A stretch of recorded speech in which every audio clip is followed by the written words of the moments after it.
Assalamualaikum warahmatullahi wabarakatuh. Alhamdulillahirabbil alamin.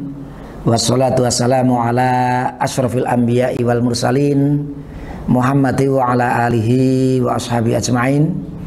Asyhadu an la ilaha illallah wahdahu la syarikalah wa asyhadu anna Muhammadan abduhu wa rasuluhu la nabiyya ba'dah.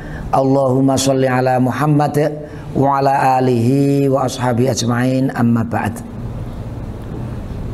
Pemirsa Tablighmu TV yang berbahagia, pertama mari kita selalu panjatkan puji syukur kehadirat Allah Subhanahu wa taala atas segala nikmatnya yang telah diberikannya kepada kita semua, khususnya nikmat iman dan Islam.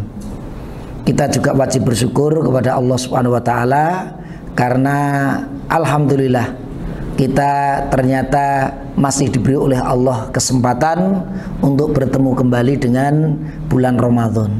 Dan tanpa terasa ternyata kita sudah masuk ke hari ke-6 bulan Ramadan. Pemirsa Tablighmu TV yang berbahagia, kali ini saya akan membawakan tema hendaknya kita tidak berlebihan di dalam sahur dan berbuka.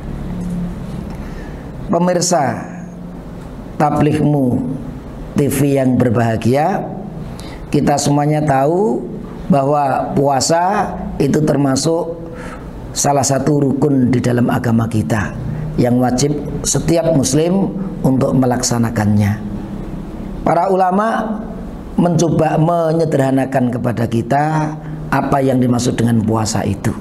Mereka memberikan definisi puasa itu adalah al-imsaku biniyati ta'abbud, menahan diri dengan niat untuk beribadah kepada Allah Subhanahu wa taala, anil akli wasyurbi wa ghisyanin nisa, menahan dari makan, menahan dari minum, menahan dari berhubungan dengan lawan jenis, wasairil muftirat, dan juga menahan diri dari semua yang membatalkannya, min tulu'il fajri ila ghurubis syamsi, dimulai dari terbit fajar sampai tenggelamnya matahari. Itulah yang disebut dengan berpuasa. Tentunya puasa yang benar itu harus terpenuhi syarat dan rukunnya. Rukun puasa itu ada dua, yaitu dengan berniat benar-benar untuk mencari ridha Allah, dan benar-benar kita mampu menahan diri dari semua yang membatalkannya. Pemirsa Tablighmu TV yang berbahagia, di luar dari rukun di dalam ibadah puasa itu ada kesunahan-kesunahan. Artinya apabila kita lakukan maka kita akan mendapatkan pahala, meskipun kalau kita tinggalkan memang puasa kita tetap sah. Tapi tentunya kesunahan-kesunahan itu hendaknya kita lakukan. Di antara kesunahan di dalam berpuasa itu adalah sahur dan berbuka. Artinya orang yang melakukan sahur dan berbuka itu pahalanya lebih banyak dari orang yang berpuasa tanpa sahur dan buka. Karena sebagian orang mengatakan kalau tidak sahur atau tidak berbuka itu kesannya lebih lapar, lebih berat, sehingga kesannya pahalanya lebih besar. Ini adalah pemahaman yang tidak tepat, karena sahur dan berbuka itu termasuk kesunahan yang apabila seseorang mengerjakannya maka akan mendapatkan pahala dari Allah Subhanahu wa taala. Tentunya berkaitan dengan sahur, ini Rasul pernah bersabda, tasahharu fa inna fis sahuri barokah. Sahurlah kalian, karena di dalam sahur itu ada keberkahan. Maka Rasul jelas menyebutkan di dalam sahur ini ada keberkahan. Tentunya keberkahan ini berkaitan dengan kebaikan dunia dan juga keberkahan akhirat kita. Kemudian di antara kesunahan sahur itu adalah mengakhirkannya.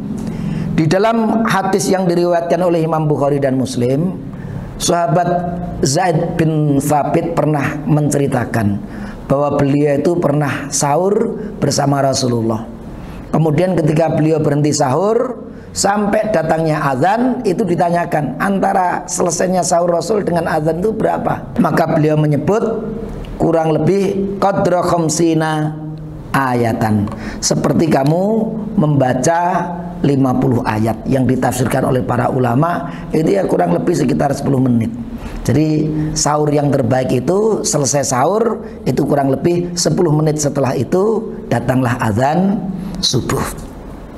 Pemirsa Tabligh TV yang berbahagia, tentunya kesunahan yang lain adalah berbuka dan berbeda dengan sahur.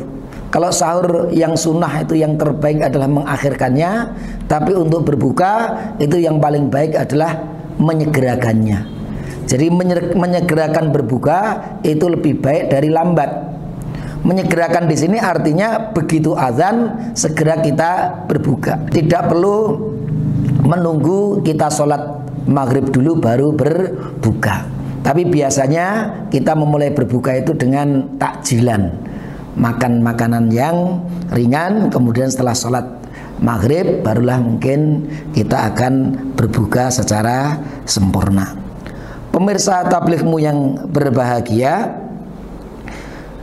ketika kita ingin mencari tahu bagaimana cara bukanya Rasul, ternyata ada satu hadis yang diriwayatkan oleh Imam Abu Dawud dan Imam At-Tirmidzi, bahwa Anas bin Malik itu pernah bercerita, karena Rasulullah Shallallahu Alaihi Wasallam yuftiru ala rutobatin qabla an yusalliya. Dulu Rasulullah itu kalau berbuka itu memulai dengan rutob.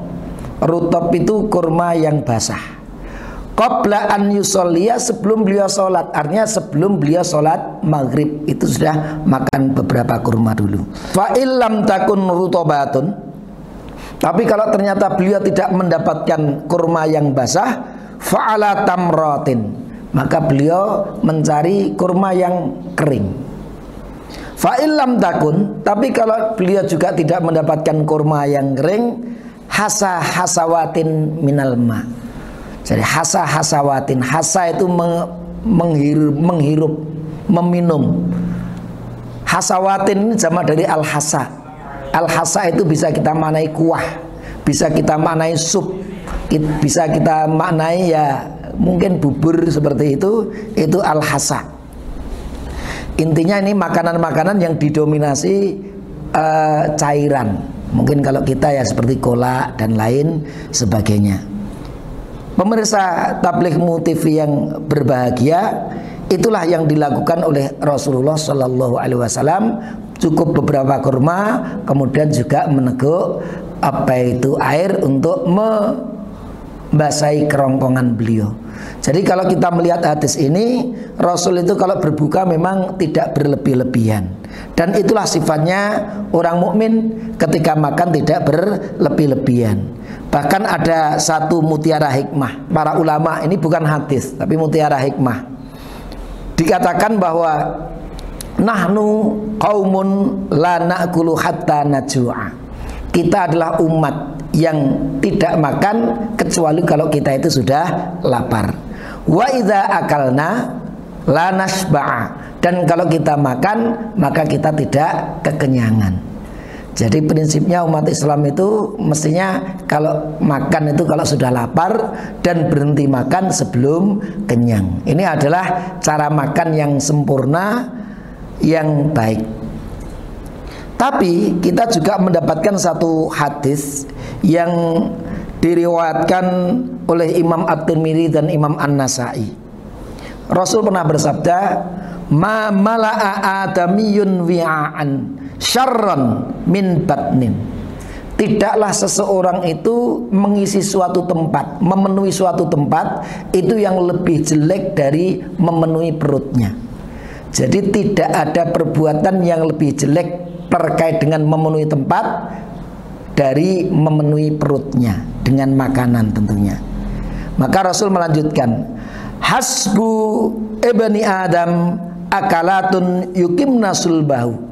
Maka cukuplah bagi semua anak Adam, semua manusia itu makan sedikit, yang penting untuk menegakkan tulang punggungnya. Fa in kana la mahalata, tapi kalau dia tidak mampu seperti itu, makan cuma sedikit tidak mampu, dia ingin lebih banyak makannya, maka Rasul memberikan cara.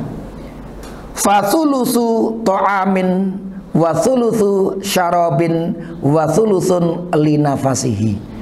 Maka sebaiknya yang sepertiga perut itu untuk makanan kita, yang sepertiga perut itu untuk minuman kita, dan yang sepertiga itu untuk nafas kita. Karena orang yang kekenyangan biasanya ya nafasnya habis itu, habis untuk dipenuhi dengan makanan kita. Maka itulah cara makan Rasulullah Shallallahu Alaihi Wasallam, tidak berlebih-lebihan, tidak boros.